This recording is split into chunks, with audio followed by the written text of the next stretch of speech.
Hello बच्चों, let's see this question. If the normal set 3 points P, Q, R of the parabola y square equal to 4ax meet in a point O dash and capital S be its focus, then mod SP into mod SQ into mod SR is equal to clear. देखिए यहाँ पे हमारे पास क्या हो रहा है, parabola y square equal to 4ax पे कहीं भी 3 पॉइंट्स हैं।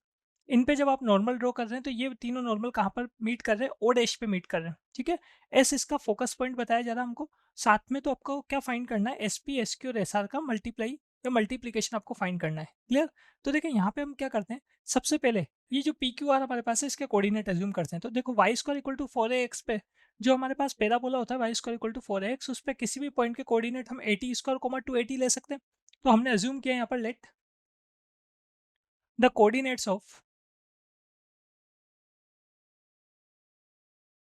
पी, पी के कोऑर्डिनेट्स से इन तीनों के कोऑर्डिनेट्स ले लेते हैं। Let the coordinates of P comma Q comma R R, इनके कोऑर्डिनेट्स के लिए पी के कोऑर्डिनेट ले लिए हमने 81 coma 81 square comma 281।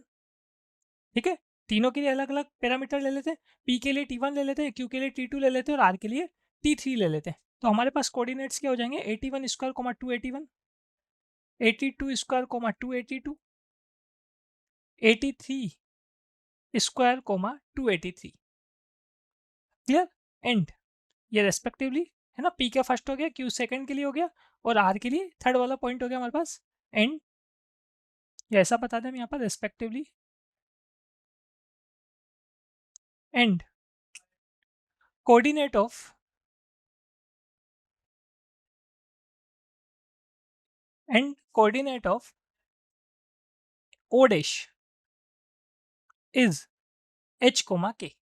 O dash के कोऑर्डिनेट ले लिए हमने यहाँ पर कैसे, एच कोमा के। क्लियर। तो देखिए यहाँ से अगर आगे हम कंटिन्यू बात करें तो हमारे पास जो इक्वेशन होगी किसका, ये जो आपके पास तीन जो पॉइंट्स आए हैं पी क्यू आर जो आपने अज्यूम किया है, ये किस इक्वेशन के रूट होंगे। तो हम यहाँ पर इक्वेशन बता देते हैं। इक्वेशन विच हैव रूट्स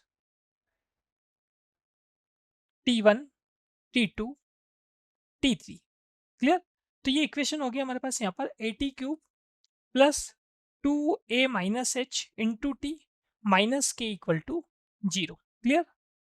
तो देखिए ये जो इक्वेशन हमारे पास हुआ करती है स्टैंडर्ड रिजल्ट है ना। ये इक्वेशन के जो रूट्स होते हैं, ये जो T³ है आपके पास, मतलब ये आपके पास 3 पावर में इक्वेशन है, मतलब इसके 3 रूट होंगे। तो इसके जो 3 रूट हमारे पास हुआ करते हैं वो वही 3 पॉइंट हुआ करते हैं जिनके या जिन पर आप नॉर्मल ड्रॉ करोगे तो वो नॉर्मल क्या होगा, एक सिंगल पॉइंट पर इंटरसेक्ट करेंगे। क्लियर। और वो जो सिंगल पॉइंट होगा उसके कोऑर्डिनेट आपके पास क्या हो, एच और के हो, जो आपने यहाँ पर इक्वेशन में यूज कर रखे। क्लियर। तो देखिए यहाँ पे अब इसके कोऑर्डिनेट्स या इसके रूट्स क्या हो गए, T1 T2 T3 हो गए। तो हमारे पास स्टैंडर्ड रिजल्ट हुआ करता है इनका सम, फिर दो दो का सम, फिर तीन तीन का सम, है ना। तो सबसे पहले हम तीनों जो रूट हमारे पास है उनके सम देख लेते हैं। मतलब T1 plus T2 plus T3 ये हुआ करता है हमारे पास माइनस बी बाई ए। तो माइनस बी बाई ए में माइनस बी होता है हमारे पास टी स्क्वायर का कोफिशिएंट। तो टी स्क्वायर तो यहाँ पर है नहीं, तो कितना आ जाएगा, -0 अपॉन ए।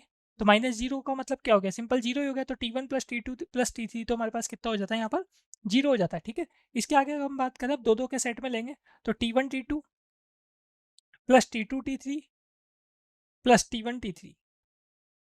क्लियर। ये होता है हमारे पास सी बाई ए। सी क्या होता है, टी का कोफिशिएंट, मतलब 2a माइनस एच। और ए होता है हमारे पास यहाँ पर T³ का कोफिशिएंट जो कितना चल रहा है हमारे पास, ए चल रहा है। क्लियर। और इसके साथ में अगर हम बात करें यहाँ पर T1 T2 T3 की, आप तीन तीन के सेट में ले रहे हैं तो T1 T2 T3 ये होता है हमारे पास minus d by a. D होता है हमारे पास यहाँ पर जो कॉन्स्टेंट चल रहा है, मतलब माइनस के। तो माइनस माइनस के बाई ए, तो ये वैल्यू बन जाएगी हमारे पास यहाँ पर के बाई ए। क्लियर। अब देखो हमको जो फाइंड करना था अब उस पर आ जाते हैं। तो एस पी मोड का मतलब वैल्यू पॉजिटिव लेनी, simple, into S Q into S R, ये हम फाइंड कर रहे हैं यहाँ पर। ठीक है। तो यहाँ पे अगर हम बात करें तो एस पॉइंट जो हमारे पास चल रहा है जो क्या है, फोकस पॉइंट है। फोकस पॉइंट के कोऑर्डिनेट क्या होंगे, Y square equal to 4ax के लिए अगर हम बात करें तो फोकस पॉइंट होगा हमारे पास यहाँ पर a,0। ठीक है। तो ये हमको यहाँ पर तीनों का मल्टीप्लीकेशन फाइंड करना है। तो ये किसके इक्वल होगा, देखें एस पॉइंट के कोऑर्डिनेट तो क्या होगा, एस पॉइंट के कोऑर्डिनेट तो होगा a,0। ठीक है। और साथ में अगर हम बात करें पी पॉइंट के कोऑर्डिनेट हमें पता है, क्यू के पता है और आर के पता है। तो distance formula square root x2 minus x1 का whole square plus y2 minus y1 का होल स्क्वायर से हम डिस्टेंस निकाल सकते हैं। तो क्या क्या वैल्यूज हमारे पास आएगी, सबसे पहले अगर हम बात करें तो एस पी जो हमारे पास आएगा ये आएगा a plus 81 square, S Q हमारे पास आएगा a प्लस 82 स्क्वायर, और एस आर हमारे पास आएगा यहाँ पर a plus a t three square. Clear? इसको और सोल्व कर लेते हैं तीनों में से। ए कॉमन आ रहा है तो ए क्यूब बन जाएगा 1 plus T one square 1 plus T two square into 1 plus T three square, ऐसा बन जाएगा हमारे पास यहाँ पर। ठीक है, इसको और मल्टीप्लाई करते हैं तो देखो 1 1 1 जब आपस में मल्टीप्लाई होंगे तो 1 आएगा। फिर हमारे पास टी वन स्क्वायर दोनों बाकी 1 से मल्टीप्लाई होगा तो टी वन स्क्वायर ऐसे टी टू स्क्वायर भी आएगा और टी थ्री स्क्वायर भी आएगा। तो T one square T two square plus T three square. ठीक है, इसके आगे हम बात करें तो अब क्या करें, एक फैक्टर में से 1 ले रहे हैं और बाकी 2 फैक्टर में से टी ले रहे हैं। तो हमारे पास क्या आएगा उस केस में, आएगा t one square T two square T three square और T three square t one square. Clear? इसके बाद हमने क्या किया, इसके बाद हमने तीनों में से टी लिया तो T one square T two square T three square हमारे पास आ गया। ठीक है, इसको आगे कंटिन्यू करते हैं हम। A cube equal to 1 plus ये जो वैल्यू हमारे पास चल रही है पर T one square plus T two square plus T three square, ये किसके इक्वल होगा, ये इक्वल होगा t one plus T two plus T three का square minus 2 T one T two plus T two T three plus T one t three, जिसको हम यहाँ पर समेशन में टी वन टी टू भी नोट कर सकते हैं। ठीक है, ये बात तो हो गई हमारे पास t one square plus T two square plus T three square के लिए। इसके आगे अगर हम बात करें तो हमारे पास जो आज चल रहा है यहाँ पर, ये T one T two square plus T two T three square दोनों का मतलब होल स्क्वायर चल रहा है और टी थ्री टी वन का स्क्वायर, इसको हम कैसा नोट कर सकते हैं, इसको हम नोट कर सकते हैं यहाँ पर simple summation T one T to.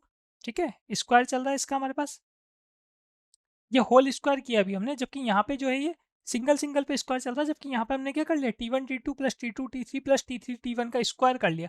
तो इसके साथ हमको क्या माइनस करना पड़ेगा, इसके लिए हमको माइनस करना पड़ेगा यहाँ पर 2 T one T two T three T one plus T two plus T three, ये एक्स्ट्रा टर्म है तो ये हमने माइनस कर दी, तो हमारे पास सब ये जो ऊपर वाली टर्म रह जाएगी ये बचेगी। ठीक है, तो ये कंप्लीट एक टर्म है आपके पास, और लास्ट वाली जो टर्म चल रही है उसको हमने सिंपल लिखा है यहाँ पर T one T two T three का होल स्क्वायर।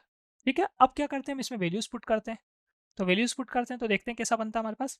बाहर चल रहा है हमारे पास यहाँ पर ए क्यूब, सबसे पहले 1 चल रहा था, फिर T one plus T two plus T three का स्क्वायर करेंगे तो T one plus T two plus T three कितना चल रहा है देख लें आप, यहाँ पर ये 0 चल रहा है आपके पास तो 0 हो गया। फिर इसके आगे चले हम तो ये हमारे पास चल रहा है यहाँ पर टी वन टी टू, या माइनस में चल रहा है -2 समेशन में टी वन टी टू, तो -2 के साथ समेशन में टी वन टी टू वाली वैल्यू लोगे आप तो आपके पास कितना आ जाएगा यहाँ पर, ये -2 के साथ ये वैल्यू चल रही है 2a माइनस एच अपॉन ए, यही आ रहा है देख लें आप यहाँ पर। ठीक है, फिर इसके आगे गए हम, ये हमारे पास प्लस में T one T two summation का होल स्क्वायर मतलब इसी वैल्यू का स्क्वायर, तो 2a माइनस एच बाई ए का होल स्क्वायर, फिर माइनस देखिए अगला वाला ये 2 के साथ T one T two T three चल रहा है, लेकिन साथ में T one plus T two plus T three भी चल रहा है जिसकी वैल्यू कितनी 0 है, तो 0 के साथ अगर कोई भी नंबर मल्टीप्लाई होगा तो कितना आएगा 0 आएगा आपके पास। और लास्ट अगर हम बात करें तो T one T two T three जो खुद के बाई ए है उसका स्क्वायर चल रहा है तो के स्क्वायर बाई ए स्क्वायर।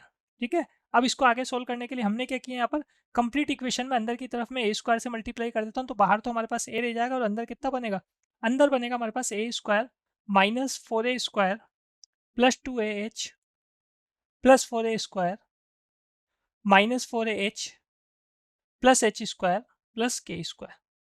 ठीक है, इसमें से जो कैंसिल हो रहा है उसको कैंसिल कर देते हैं, -4a square plus 4a square cancel हो गया हमारे पास।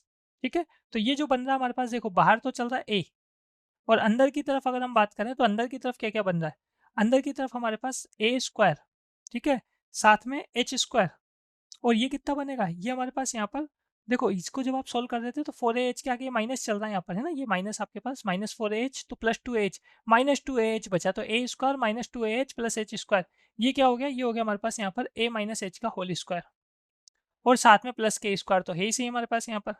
ठीक है, तो ये क्या बन गया देख लो अब आप, आपके पास एस पॉइंट चल रहा है a,0, ठीक है, और साथ में जो हमने पॉइंट लिया था कौन सा ओ डैश, ये कैसा था हमारे पास, इसके कोऑर्डिनेट लिए थे हमने एच कोमा के, देख लें आप ये यहाँ पर। ठीक है, तो ये बन गया हमारे पास यहाँ पर a इंटू डिस्टेंस किसका, ए से लेके या एस से लेके ओ डैश तक का मतलब एस ओ डैश का होल स्क्वायर, ये बन गया हमारे पास। क्लियर, तो final answer is option number C. Best of luck.